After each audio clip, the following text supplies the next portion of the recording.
How do you rate your chances in the second round that we are going to go in for now? Well, we rate our chances very highly.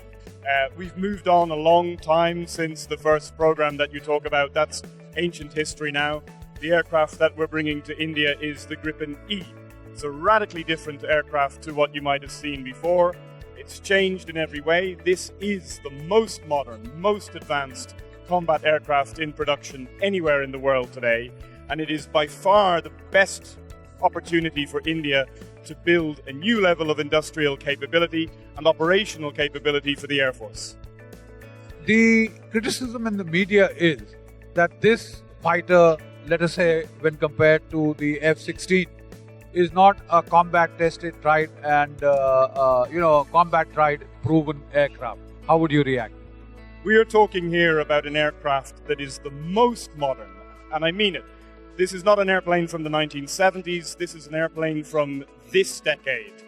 This is an aircraft that we will deliver to our customers in Sweden beginning in 2019 and in Brazil at the same time. There is no other aircraft with as much modern technology as the Gripen E, and technology is what will define the future battle space for the Indian Air Force and for any other modern Air Force. If you're planning to go to war, or at least be an operationally effective Air Force for the next 20, 30, 40 years, you need an airplane from now, not from yesterday.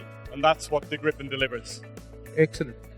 The point that people are saying is one of the considerations is that the Indian squadron strength, as you're aware, is depleting very, very dangerously and rapidly because of the phase out of the MiG-21, MiG-23, MiG-27, and so far the LCA not coming in numbers.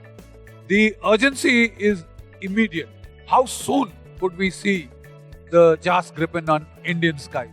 Well, of course, the program is utterly in the hands of the Air Force. We are ready and willing and able to respond to whatever timeline is put to us. You're absolutely right.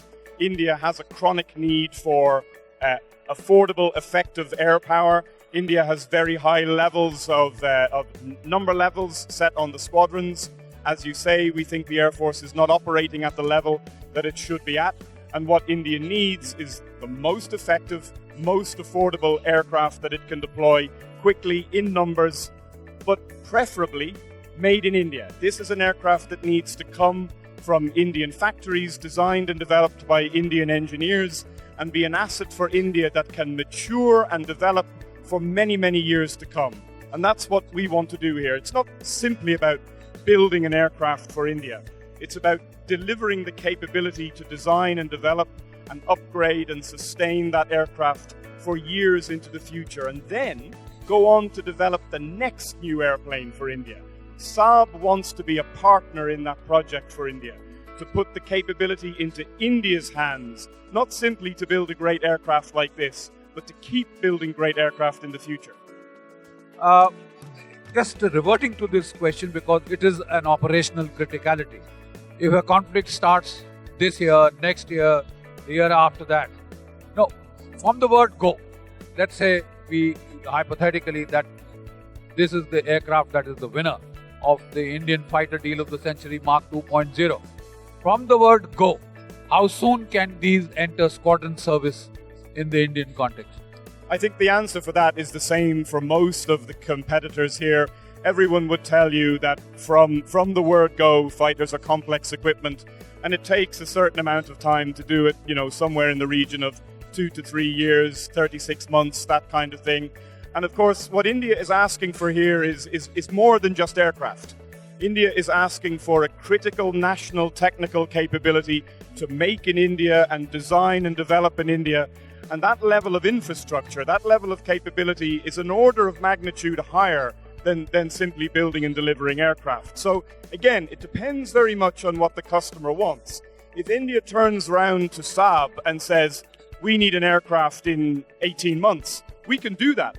It may not be exactly the finished final aircraft that it could be in 5 years' time, but this is why what the customer asks for is very important.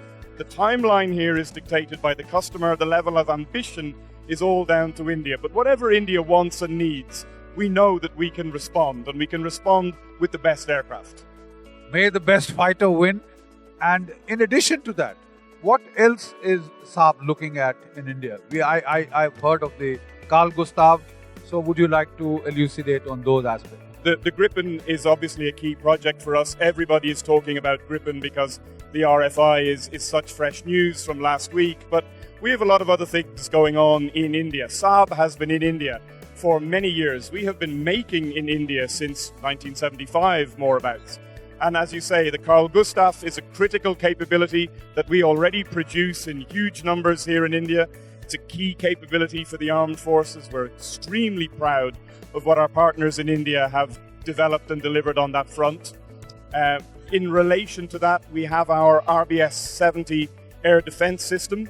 That we think is the front runner for the VSHORAD competition, the very short-range air defense program that India is now about, hopefully, to make some decisions on. We have competed in all the trials. We have completed all the trials. We've submitted our bid.